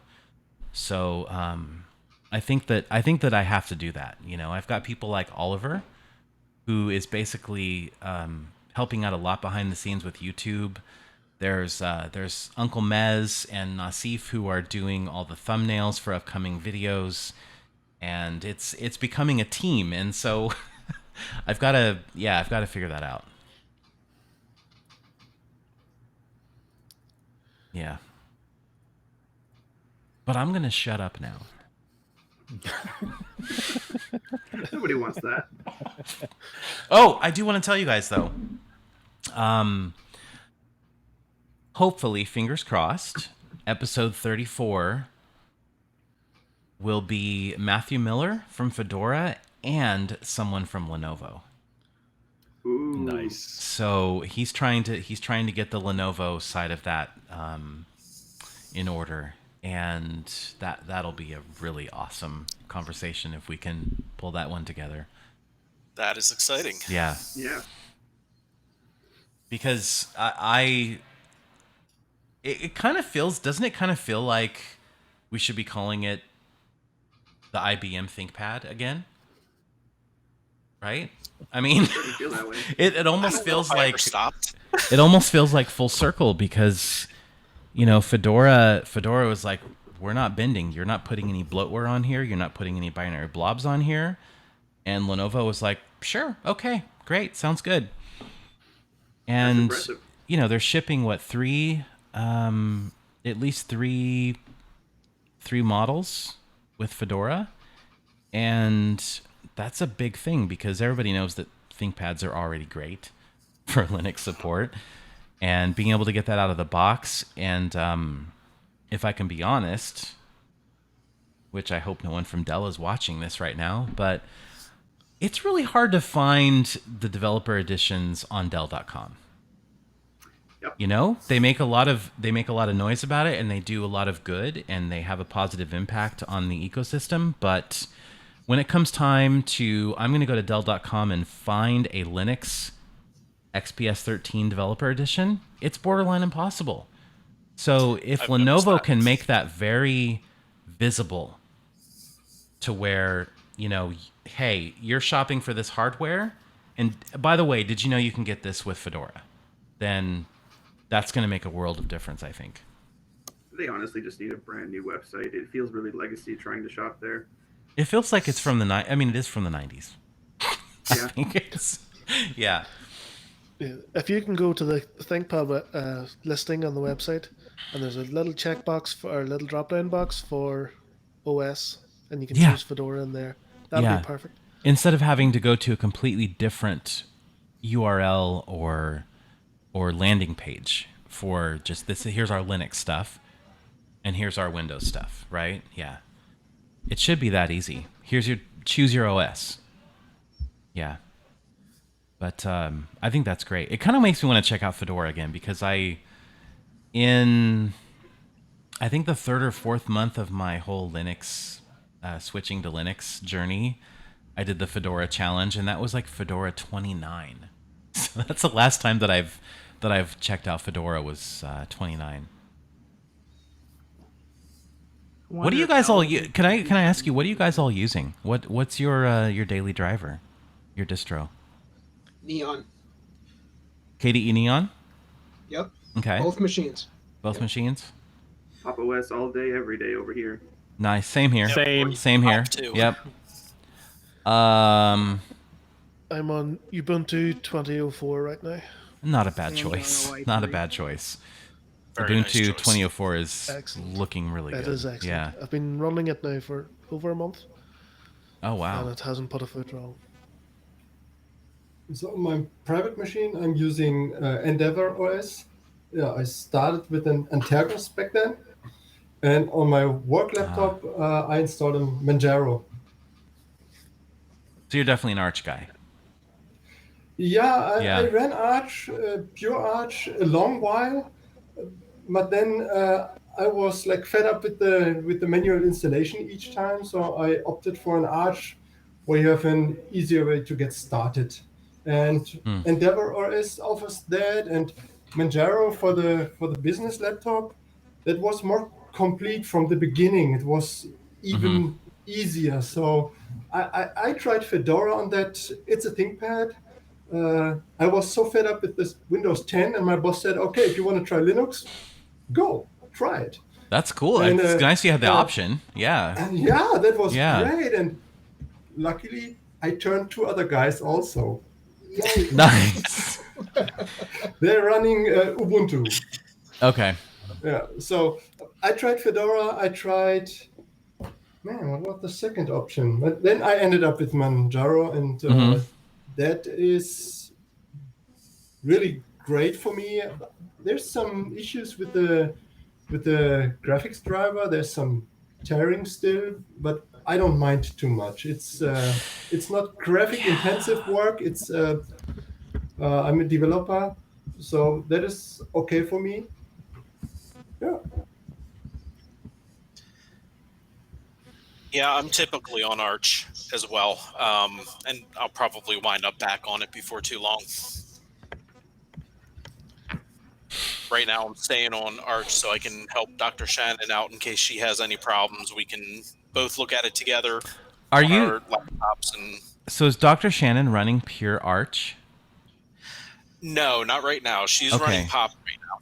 Pop. Okay. Okay. But we started on Arch. I wanted her to get an idea of That is like, that's a hardcore introduction to Linux, man. That is. It is, but we took our time, and with each step I was explaining, okay, well, this is what an NTP server is, and this is why we're setting this. And I absolutely don't expect that she's going to remember all of it, but it's a good intro so that, when someone else is talking to her about something, she can say, oh, wait, you know what? I did hear about that a little bit, and, now I know kind of what people are talking about. It wasn't you got it installed once, next time you install it on your own. It's not like that. Okay. Okay. There really wasn't anything better to show what the base parts of Linux are, or even what the base parts of an operating system are. Yeah. I think it's a very inspirational story that you told on the last episode of Linux for Everyone. Oh, thank you. Like, that's, yeah, I don't have the words, but it's really cool to see. It's really cool to see that father-daughter, and then, it was really inspirational to see that you guys came into the Telegram group and she was welcomed, and that's exactly why. Like, that's exactly why I have always insisted on being a family-friendly brand. Yep. You know what? When the camera's off and the microphone's off, I might not personally be family-friendly, but the brand is going to be family-friendly because it's all-inclusive. It's for everybody. So, yeah. I know Lana, my wife, wants to do a Linux for Everyone After Dark at some point, and oh god, that would be fun. Man, that Hell would be yeah, let's quite do a it. riot. Yeah, that would be a riot. That does sound pretty good. So let me this is, I want to give you guys an opportunity to well, give me some honest feedback. Like, how are you feeling about the Patreon account? How are you feeling about the content?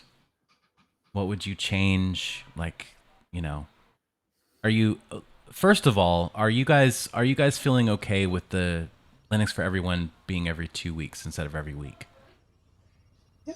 Yeah. I'm fine with that. Yep. Okay. Yeah, sure. I was really nervous about that because, Hey, you got to do what you need to do, and this, I think we all understand. I don't want to speak for anybody but myself, but it's not like we don't have a whole lot of other things going on around us right now. I've been laid off for 3 weeks. I don't know when I'm going back to work. I think it's going to be the 4th, but who knows? And and on top of that, this isn't your day job. I mean, I know, I understand that. This is, well, is it might be at some point, but right, yeah. right, Yeah. going forward. But even so, I mean, I don't think that's an unreasonable schedule for anybody. Mm-hmm. You know what I mean?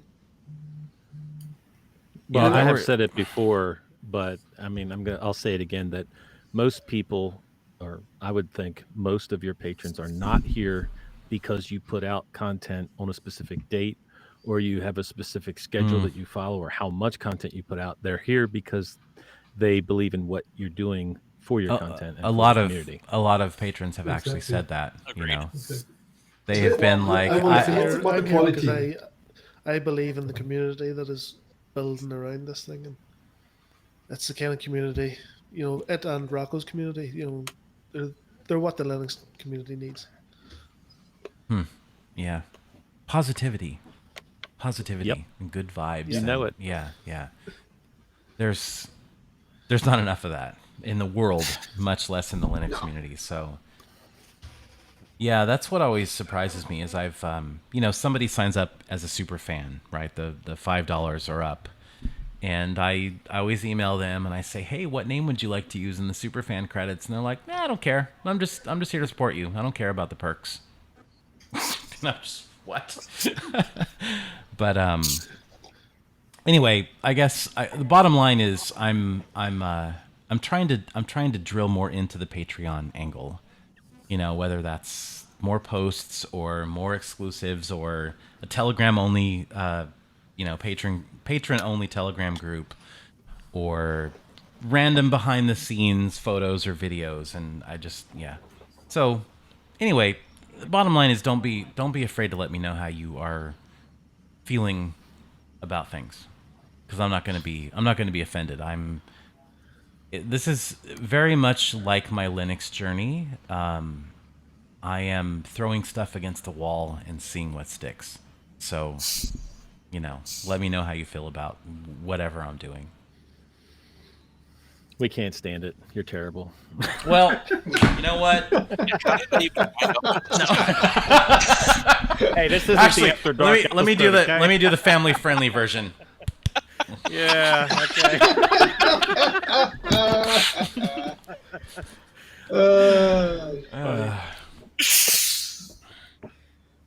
Just speaking for myself, I really enjoy the in-depth interviews. The one with those were Popey awesome. was excellent. I listened to that twice. I really enjoyed that. I'd like the unedited version. It's okay with all the stops and the pauses and the quiet. It's fine. It's like two people hanging out in a room talking. It's fine. Yeah, That's what most of us do here anyway. That was actually, I mean, I hate to play favorites. I don't really like to play favorites, but that was my favorite conversation, And I've had Christopher Scott from Microsoft. I've had Daniel from Elementary, so many amazing people. But Popey was that was kind of a notch above everything else. Just his transparency and his candor. Honesty. I think his candor. Yeah, his honesty about opinions. everything. Yeah. Yeah. And you can't listen to his opinions and say, like, that's crazy. You really have to, like, when he gives you an opinion about something, you really have to sit back and go, I need to think about this, because he might have a point. Yeah, that was fun. My two favorite interviews were that one with Popey and the one with Emma as well. Oh, Emma. Yeah. Emma, man. I love She's the nice. positivity that she puts out there.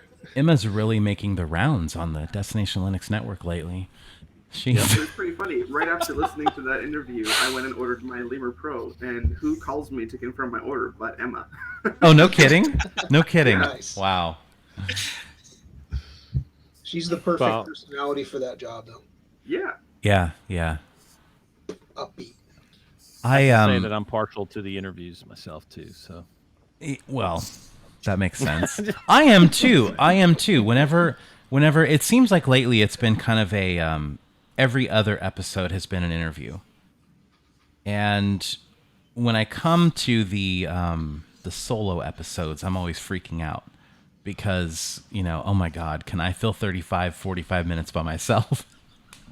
Is it going to be interesting compared to a Popey or an Emma or a Daniel from, anyway. I think that's what mixes it up. I think you have some shows that are just normal, and people look forward to some of those sections that are in the regular podcast. Yeah. So mixing it up is fine. Well, that's good to hear. I think that's hopefully the pattern that will continue is one episode, big interview, other episode, solo. And then just, yeah. I just wonder who's going to be first to get Linus. First to what? Oh! I emailed just him. in the back of my mind, and I emailed him, and he didn't answer. So well, it'll probably be Jason. I haven't even emailed him. I haven't even emailed him. His channel has been a lot more open towards Linux lately, especially with Anthony taking the reins in that kind of regard. So I think there's a chance of him actually getting more involved in the community. Yeah. Yeah, speaking of somebody that would with be cool opinions. to see.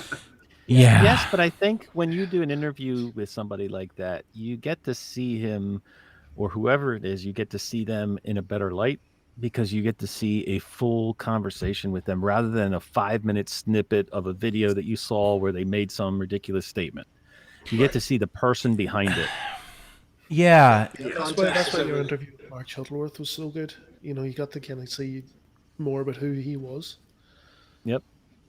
I actually had a few regrets about how I handled the Alan Pope interview, because what I did is I had these clips, basically these themed clips. You know, is Ubuntu the most popular? Can you prove it? Snaps versus Flatpak. But when you got to the full interview, you actually saw all of the context and all of those themes that were kind of building on each other as the conversation went on. And yeah, that's a tough one, because not many people will want to sit and watch an 80-minute video. Like, it's just no. People don't want to do that, and we live in you know, a world of short attention spans where my average the average view length on my YouTube channel is 3 minutes and 35 seconds. So yep. That did translate very well into the audio format, though, because I have like a 30-minute commute, and I put that on in my car. Like I said, I listened to it twice. I wanted to hear over again everything that, you know, the two of you were talking about. But that works really, really well with the audio if you just release the uncut audio and let people hear that. Okay. That just for me anyway. I'm not speaking for anybody else. Okay. Yeah, that's been a bit of a struggle too. Is how to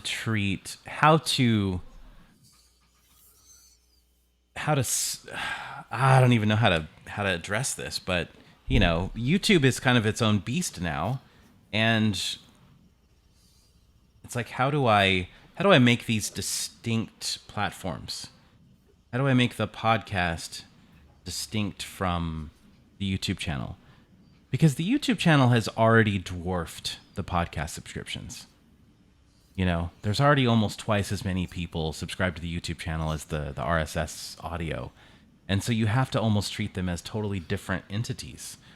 But then I worry about... You would have to do that. Well, see, I don't know. Then I just always worry about overlap. That, well, I know what I'm saying? Think your YouTube audience is the same as your podcast audience. It's like Linux Spotlight. Certain people will only watch the video. Certain people will only listen to the audio. The only reason I started releasing the audio was because certain people just wanted the audio. So I don't think that they have to compete with each other. I think they complement each other. Okay. Well, I haven't had any complaints yet, so maybe I'm just overanalyzing all of it. You know, no one has come out and said, dude, you talked about this on your podcast, but then you also made a video about it. Like, you're wasting my time. That's why it complements it, because you can have a 35-minute podcast and then a 10-minute video complementing the podcast. Yeah, because a certain topic might only be 30 seconds to a minute on the podcast, and then you can expand on that in the video. Yeah. Okay. Well, that's good feedback. I overanalyze everything, guys. That's just... And on top of that... You care. I mean, that shows through in everything that you make for us, I think. Yep. Oh. But on top of that, people connect better, and not better. They connect in a different way when you do videos. When you can put a face to a name and you can actually see that person communicating and just their idiosyncrasies and the way they move and everything, you get an actual picture of that person rather than just listening. And it's hearing definitely their more voice. Personal, I think. Yeah, that's true. Well, it's been a pretty awesome journey so far. It was really weird to see Choose Linux get canceled. That was really strange. That was really, like, I did not know how to react to that at all. Because Joe Resington and I had our issues, you know, but when it came down to it, we enjoyed putting that show together. And I don't even have an opinion about that yet. It's a shame. Because it was a great show. It was a good show. I think it's a shame that that a bunch of Linux fans are losing so much content. Basically, they're losing Choose Linux and they're losing Late Night Linux and not Late Night Linux. Sorry, User Error with Alan Pope and Cassidy and Joe. Well, they got the new show now. Yeah, they do have the new show. I think it's called literally the new show, right? Yep. It is the new show. Yeah, yeah. But that was weird. That was a very poignant moment for me because that happened when Choose Linux was at episode 32 and Linux for Everyone was at episode 32. Yep. I didn't put that together. Yeah. So. Well, I think the content that Joe is putting out and is going to put out will surely make up for some of the loss that's there too. I should have him on Linux for Everyone. That would blow people away. They would be like, "What?" Yeah.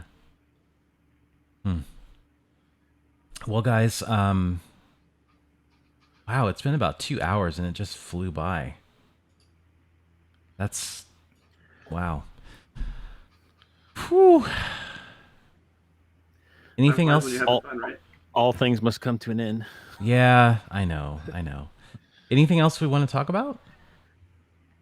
I feel like I've done a lot of talking. That we wasn't. can spare some stuff for the next time, so don't spend all of it right now.